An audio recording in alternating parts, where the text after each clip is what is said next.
Baik, Shalom, salam channel Injili. Di sini kita kembali lagi bersama channel Injili untuk menyaksikan hasil presentasi saudara ini yang berjudul Salomo meminta hikmat kepada Tuhan. Jadi kepada saudara ini kami persilakan untuk mempresentasikan hasil dari judul makalnya tersebut.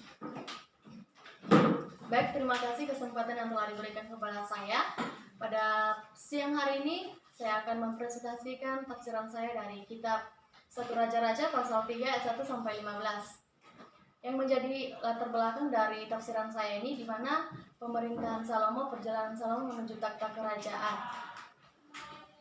Perlawanan pihak Absalom dilancarkan oleh anak Daud yang tertua dan yang masih hidup, di mana yaitu Adonia.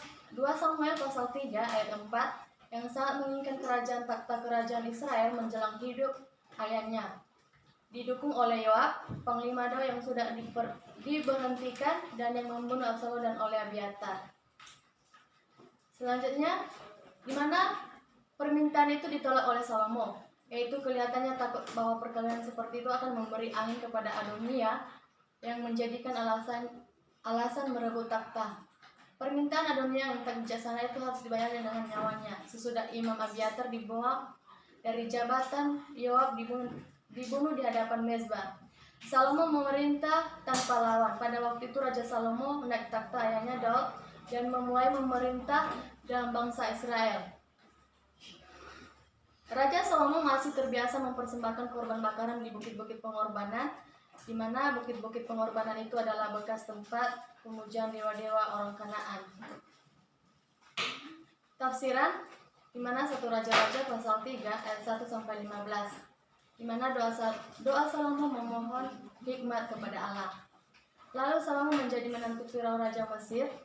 Salomo ini adalah raja ketiga di Israel, anak Daud dari Betseba.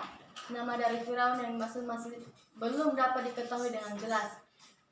Mungkin Firaun terakhir dari 2 dinasti di ke-21 atau Firaun pertama dari dinasti ke-22 yang tak berkuasa itu.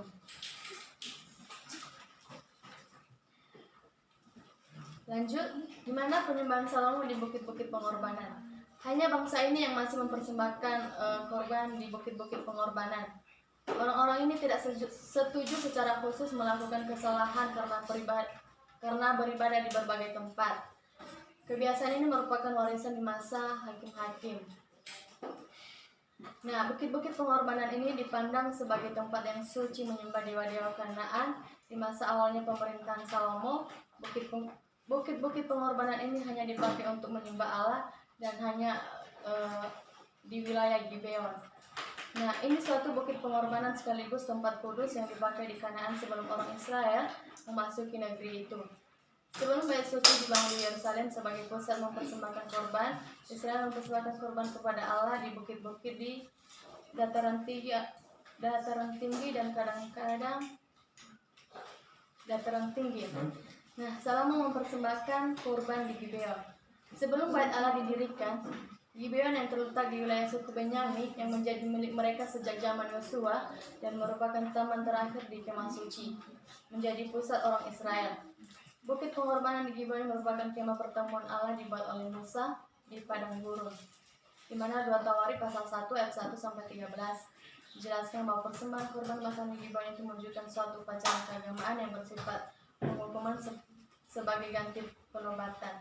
Di mana 1 Raja-Raja pasal 3 pasal 1 ayat 39 dan 1 Tawarikh 29 ayat 22, di mana Jadu adalah imam dari Gibeon, dan 1 Tawarikh pasal 16 39 barangkali telah ada keimanan dari Harun di sana sejak zaman Yosua, mengatakan bahwa bukit-bukit pengorbanan ini dikhususkan bagi ibadah kepada Tuhan, dan karena secara asasi dan bukit-bukit pengorbanan orang-orang Kanaan yang disebut bagi Baal.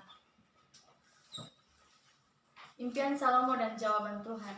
Mana Allah menyatakan diri kepada Salomo. Mungkin pada waktu itu pikiran Salomo mencapai kerohanian yang tinggi, di mana di Yesaya pasal 61 berfirman Allah, mintalah apa yang hendak kau berikan kepadamu, yang bersemayam di surga turun ke bumi untuk memenuhi permohonan seorang manusia.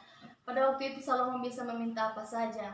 Allah turun ke bumi menjumpai Salomo, orang yang takut dan taat kepadanya. Oleh karena ketaatannya ini adalah berkenan kepada Salomo, memperbolehkan Salomo meminta suatu permohonan yang telah diinginkan oleh Salomo dalam dirinya. Nah, di mana bahwa anak Salomo yang akan duduk dan naik takhta dan untuk memerintah bangsa Israel. Salomo merendahkan hati. Salomo pada waktu itu masih berusia sekitar 20 tahun, berhadapan dengan besarnya tugas yang dibebankan kepadanya. Itu seorang yang dipercayakan menjadi seorang raja. Dia merasa dirinya belum siap karena dia masih sangat muda. Umur yang sangat muda ini merupakan ungkapan suatu cara menyatakan kerendahan hatinya. Dimana Salomo belum berpengalaman dalam tugas pelayanan yang baru. Dimana bilangan 27 ayat 17 dijelaskan meskipun telah diangkat menjadi seorang raja, Salomo tetap rendah hati dan usianya yang sangat muda. Dalam arti ini dikatakan bahwa belum punya pengalaman untuk memerintah kerajaan Israel. Nah, Salomo meminta hati yang paham menimbang perkara. Di sini artinya dijelaskan kata yang baik dan yang jahat memiliki kekuatan. Nah, tekanan dari permohonan ialah agar dapat mengadili perkara bangsa Israel dengan benar dan adil. Ia berdoa meminta hikmah dan hati yang paham. Allah berkenan dengan permohonan serta mengabulkan doanya. Akan tetapi karunia hikmah dari Allah tidak menjamin bahwa Salomo akan senantiasa bertekun dan menjadi pemimpin bagi Israel. Nah, yang menjadi kesimpulan yaitu di mana persembahan yang dipersembahkan Salomo ini yaitu dari bangsa Kanaan dan tempat yang sangat buruk. Di mana Allah tetap berkenan menjumpai sang raja. Persembahan tersebut dilakukan dengan salah satu bentuk pengakuan dosa dan bertujuan untuk merendahkan diri kepada Allah. Allah tidak memandang tempat penyembahan yang buruk sekalipun, tetapi Allah melihat hati yang benar-benar sungguh dan takut akan Tuhan, yang ingin melakukan setiap apa yang diperintahkan Allah. Pemerintahan Salomo mengenai hikmah merupakan suatu perwujudan bahwa ia benar-benar takut akan Allah, bukan suatu kepentingan yang bersifat pribadi atau permintaan yang sangat memegahkan dirinya, tetapi permintaan yang bersifat umum yang berguna bagi masyarakat yang dipimpin oleh Salomo. Nah, dalam hal ini mengadili atau menghakimi umat Allah harus adil dan benar, tanpa berat sebelah, sehingga dalam mengambil keputusan itu Raja Salomo mendapat berkat dan memuliakan Allah. Nah, meminta hikmat kepada Allah harus benar-benar berasal dari hati dan penuh dengan kepercayaan. Akan diberikan Allah dengan murah hati bagi setiap orang yang sungguh-sungguh mencari Allah dan memohon hikmat yang daripada Allah. Nah, saudara-saudara semua, jika kita juga bisa belajar dari Salomo ini. Dia telah meminta hikmat kepada Tuhan. Dia tidak meminta harta dan kekayaan. Dia adalah seorang pemimpin bagi Israel yang tidak berat sebelah dan bisa menjadi pemimpin bagi Israel yang tidak berat sebelah. Nah, demikianlah tafsiran saya dari kitab 1 Raja-Raja pasal 3 ini, 1 sampai 15. Demikianlah, Tuhan Yesus memberkati. Baik, terima kasih atas judul yang disampaikan oleh saudara ini. Jadi judul ini sangat menarik, di mana Salomo ini adalah memohon untuk meminta hikmat kepada Tuhan. Jadi kita bisa lihat dalam pasal 3 ayat 11 ini, jadi dia itu tidak meminta kekayaan atau umur panjang. Jadi dia hanya meminta hikmat kepada Tuhan. Jadi Salomo ini benar-benar dia menunjukkan kasihnya kepada Tuhan. Kita bisa lihat dalam ayat 3 juga, Salomo menunjukkan kasihnya kepada Tuhan dengan hidup menurut ketetapan Allah. Jadi dengan Salomo ini taat kepada Tuhan, jadi maka Tuhan menggenapi sesuai dengan permintaan Salomo. Bisa kita lihat juga dalam pasal 12 ayat 12 ini, maka sesungguhnya aku akan melakukan sesuai dengan permintaan. Jadi dengan Salomo itu memohon atau meminta hikmat kepada Tuhan, maka Tuhan akan memenuhi dari permohonan Salomo itu. Jadi mungkin ada penjelasan daripada saudari ini, kami persilakan. Baiklah, saya akan menanggapi hasil tafsiran dari ini, yang dimana berjudul adalah Salomo meminta hikmat kepada Tuhan. Kita mengetahui bahwa Salomo itu adalah raja ketiga setelah Raja Daud. Nah, dia adalah putra Raja Daud itu sendiri, dimana di sini ditafsirkan bahwa dia itu Tuhan Yesus datang kepada dia bukan secara harfiah, dimana Tuhan menjumpai dia secara langsung, tapi Tuhan itu datang melalui mimpi Salomo. Tuhan menanyakan apa yang diminta Salomo, apa saja yang diminta Salomo akan Tuhan kabulkan. Di situ dijelaskan bahwa apapun yang Salomo minta akan Tuhan berikan.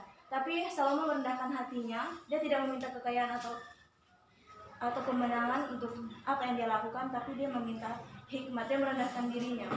Dia minta hikmat agar dia bisa mengadili dan bisa menghakimi rakyatnya biar tidak berat sebelah. Kita bisa belajar bahwa Salomo ini adalah raja yang baik hati dan raja yang takut akan Tuhan. Tapi kita juga dapat melihat bahwa hasil dari apa yang diminta Salomo ini juga membuahkan hasil yang baik.